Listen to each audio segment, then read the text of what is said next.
Hi everybody, it's Carissa Browning. Today I want to show you one of my favorite cast-on techniques. It's called the two-color Italian cast-on, also known as the tubular cast-on. And it is fantastic for things like two-color brioche, like this ear warmer I have here. You can see how on the light side we have these columns of light-colored knit stitches, and they just sort of roll over the cast-on edge and connect to the columns of dark color stitches on the back side. It's also great for double knitting, like this cowl, where the blue stitches on the front side here roll over the edge and connect to the gray stitches on the back. So it's a really smooth, professional looking cast on. It can also be worked in only one color, for example, the cuff of a sweater. Here, let me get this closer for you, where you can see on the cuff of the sweater that I'm wearing, the columns of knit stitches here just roll over the edge and connect to the columns of knit stitches on the inside. It's also a very stretchy cast on, which makes it even better for things like cuffs. All right, so to get started, we have our knitting needles, and I've got two colors of chunky yarn here. Our first step is to take the two ends of yarn and tie them in an overhand knot, maybe about 6 inches from the end. Just give yourself enough tail to weave in later. And you don't want to pull the knot too tight, because you will probably want to pick that out at the end of your project to weave in your ends. So we'll just tie it in a loose overhand knot. This is just to keep the yarns held together during our cast on.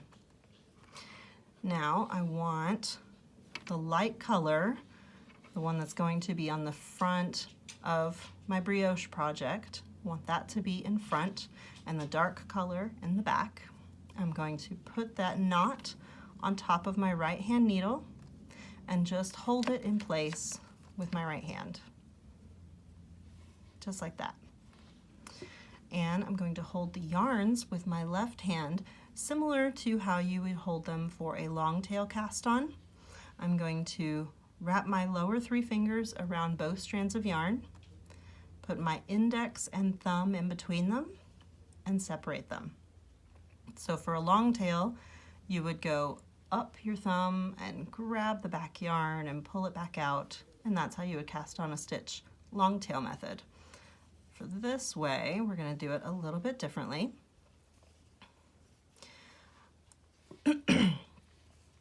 Our first stitch is going to be a light colored stitch.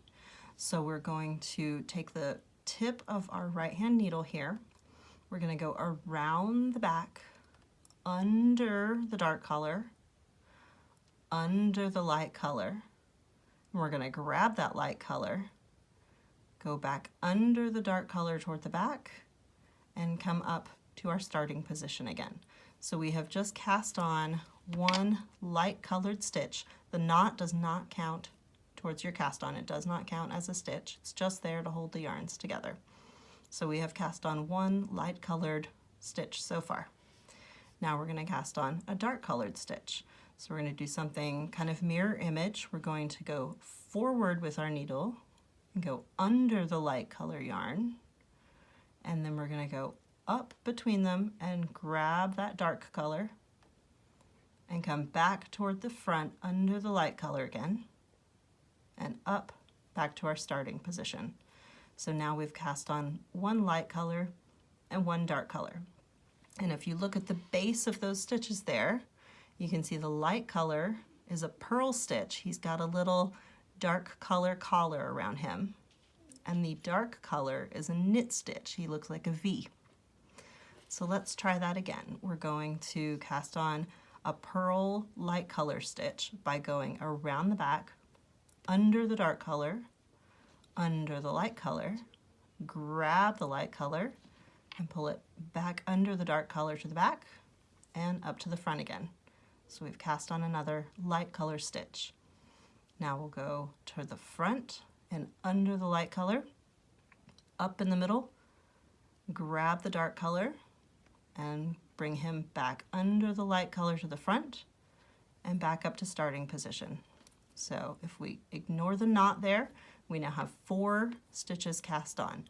A light colored purl stitch, a dark colored knit stitch, light purl, dark knit. We're just going to repeat that process to cast on as many stitches as we need for our pattern. So I'm going to go to the back, we're going to go under the dark, under the light, grab the light, and pull it back under the dark, and back to starting position. Then we're going to come forward, under the light, up in the middle, grab the dark, under the light again, and back to starting position. And that becomes a little more fluid as you practice it. So under both, grab the light, and pull back up. Under the light, grab the dark, and pull back up. Under both, grab the light, back up. Under the light, grab the dark, back up. So I've now cast on, slide that, and it is going to want to come undone if you loose your tension with your left hand, so be careful. I'm going to hold those yarns in place, slide them back up so you can see them.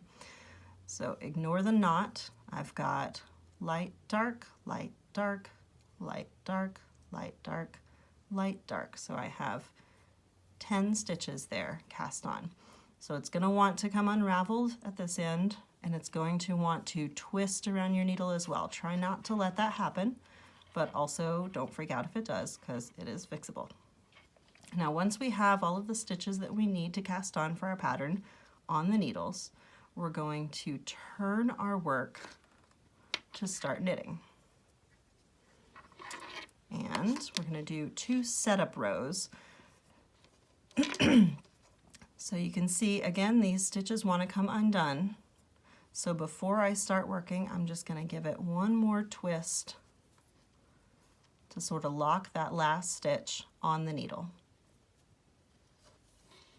And now my first setup row is going to be with the light color. I'll grab my other end of my needle here. And what we're going to do as we work our way across, we're just going to slip the dark color stitches with the light color in front, and then we'll bring the light color to the back and knit that next stitch. Knit the light color stitch with the light color yarn.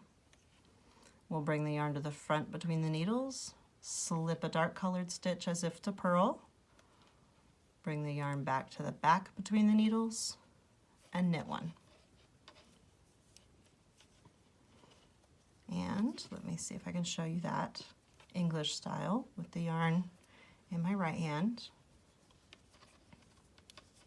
So I'm going to bring the yarn to the front between the needles, slip the next dark color stitch purlwise, bring the yarn back to the back between the needles, and knit the light color stitch.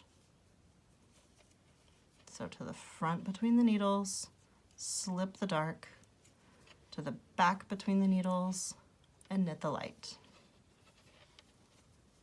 There we go. Just a couple more. To the front between the needles, slip the dark, to the back between the needles, knit the light. And now that is my last stitch, because like I said, we're going to ignore that knot. We can just drop him right off. We still want to keep the knot there though, because if we undo that knot, this last stitch is going to come undone. So we'll just leave that knot hanging for right now. Now we're going to slide our stitches to the other end of the needle so that we can work back across with our dark color. So we're going to do the opposite of what we did with the light color.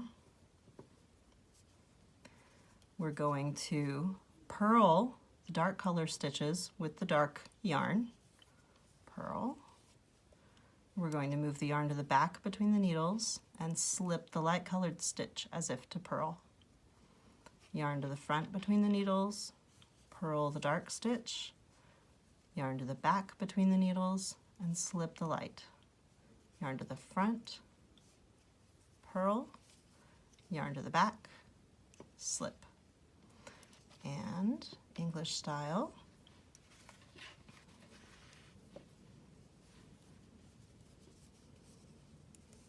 yarn to the front, purl. I'm not very good at purling English style. Yarn to the back, slip as if to purl. Yarn to the front, purl. Yarn to the back, slip. There we are. So we've worked our setup rows all the way across. And you can start to see that we have those light colored V's on this side of the fabric, and it rolls over the cast on edge. And then on the back side of the fabric, we have those dark colored V's with the light colors in between.